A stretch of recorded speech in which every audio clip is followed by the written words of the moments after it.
ગુયાનાની અંદર ભારે વરસાદ પડ્યો છે અને જ્યાં મેચ રમાવાની છે એ મેદાન ઉપર પાણી થઈ ગયા છે। હવે કોઈ સંજોગોની અંદર જો મેચ રદ થાય તો શું સમીકરણ બેસે એના વિશે હું તમારી સાથે વાત કરીશ।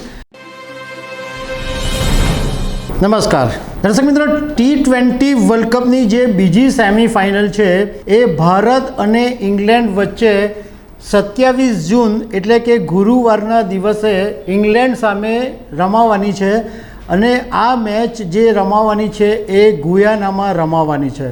હવે આજે એટલે કે મેચના એક દિવસ પહેલાં ગુયાનાની અંદર ભારે વરસાદ પડ્યો છે અને જ્યાં મેચ રમાવાની છે એ મેદાન ઉપર પાણી થઈ ગયા છે। હવે કોઈ સંજોગોની અંદર જો મેચ રદ થાય તો શું સમીકરણ બેસે એના વિશે હું તમારી સાથે વાત કરીશ। મારું નામ રાજેશ શાહ છે અને તમે જોઈ રહ્યા છો ખબરછે.com।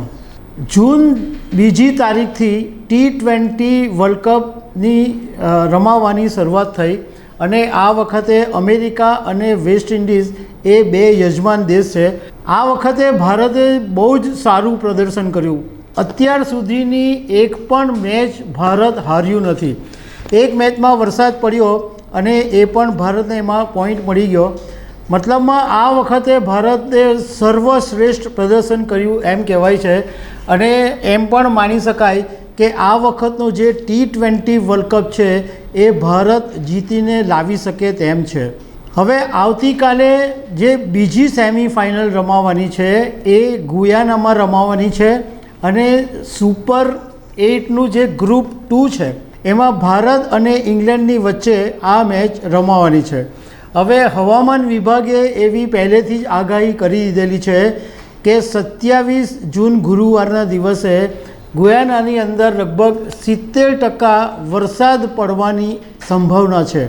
હવે આ જે સેમિફાઇનલ 2 છે એમાં કોઈ પણ રિઝર્વ ડે રાખવામાં આવ્યો નથી, પરંતુ ICCએ એની સામે 250 મિનિટ વધારે આપી છે। એટલે મેચ શરૂ થાય વરસાદ પડે ત્યારથી 4 કલાક એક્સ્ટ્રા મળી શકે।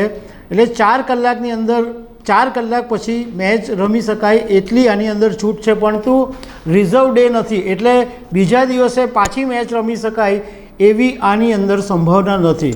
હવે ધારો કે વરસાદ પડ્યો અને પીચ રમવા લાયક નહીં થાય તો એવા સંજોગોની અંદર મેચ રદ કરી દેવામાં આવે અને જો મેચ રદ કરી દેવામાં આવે તો સીધો ભારતને ફાયદો થશે અને ભારત સીધું જ ફાઇનલની અંદર છલાંગ મારી દેશે।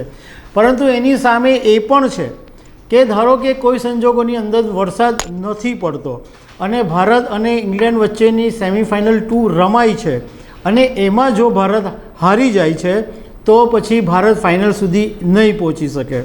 હવે T20માં જે સેમિફાઇનલ 1 છે એટલે સુપર 8નું જે ગ્રુપ 1 છે એમાં સાઉથ આફ્રિકા અને અફઘાનિસ્તાન વચ્ચે ત્રિનિદાદનું જે બ્રાયન લારા સ્ટેડિયમ છે એની પર મેચ રમાવાની છે 27 જૂને સવારે 6 વાગે।